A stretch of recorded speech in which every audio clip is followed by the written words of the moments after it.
Hey, welcome to the Explainer. Today we're diving into a connection that is, and I mean this literally, out of this world. It's a story that links the blood pumping through your veins right now to the fiery heart of an exploding star. So let me ask you this. What could you possibly have in common with a supernova? It sounds like a riddle, right?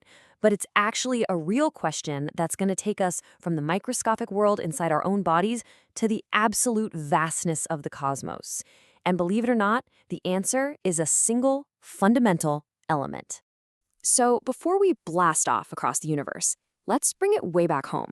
Let's start with you. We're going to unpack just how vital the element iron is, right here, inside our own bodies. Okay, so let's get right to it. Without iron, we just wouldn't be here. Not like this anyway. It's at the very core of hemoglobin, the protein that's zipping around our bloodstream carrying oxygen with every single breath we take.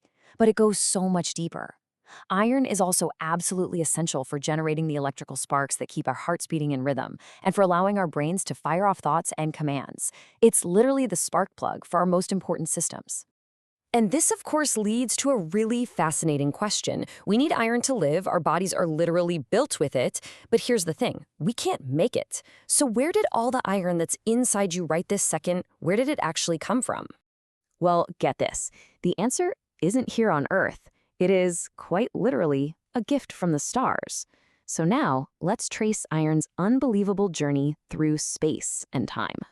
The whole process is it's staggering. The very iron atoms that are essential to your life right now were first cooked up in the nuclear furnaces of massive stars. When those stars reached the end of their lives, they went out in these cataclysmic supernova explosions, scattering all that brand new iron across the galaxy. It then journeyed through space, eventually becoming part of the giant cloud of dust and gas that formed our solar system and our planet. And then, over billions of years, it was finally taken up and incorporated into the very first life forms. But wait. The story doesn't even stop there. With this wild journey from a star to a cell, the sources we're looking at today suggest that this connection actually runs way deeper, showing this amazing parallel between the biological order inside us and the physical order of the entire cosmos. Okay, and this is where the idea gets really, really interesting. So our bodies use iron to create these complex electrical fields, right? In our hearts and our brains. The sources we're looking at draw a direct parallel to the way giant celestial bodies, like Jupiter, which you see here, use their own metallic cores to generate these massive, orderly magnetic fields. The suggestion is that there's some kind of shared principle of order at play, from something as small as a human being to something as huge as a planet. So what are we supposed to make of this? This parallel isn't presented as just some random fluke. It's framed as a glimpse into a pretty profound idea, that the universe seems to run on these consistent principles of order and regularity, from the epic spiral of a galaxy all the way down to the tiny structure of our own DNA. And all of this brings us to our final, and you could say our most profound section. Given these incredible connections, the source poses a fundamental question. Is this all just a massive coincidence, or is it evidence of some kind of design? And here it is, the central claim from the source, stated very directly.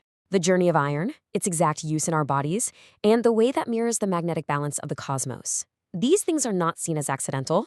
They're presented as evidence of an underlying intelligence and a purpose. Now, this conclusion isn't just some abstract observation. It's meant as a call for a real shift in our perspective. The argument goes that if you recognize this cosmic order, it should inspire a sense of gratitude, not arrogance, a sense of responsibility, not just thoughtlessness, and a respect for the systems that we are a part of. So we end up right back where we started, with a question. The fact that the iron forged inside a dying star is now literally powering your heart and your thoughts, that is a scientific reality. Whether you see that as a breathtaking cosmic coincidence or as a sign of something more, well, that's a question that echoes all the way from the smallest atom to the largest galaxy.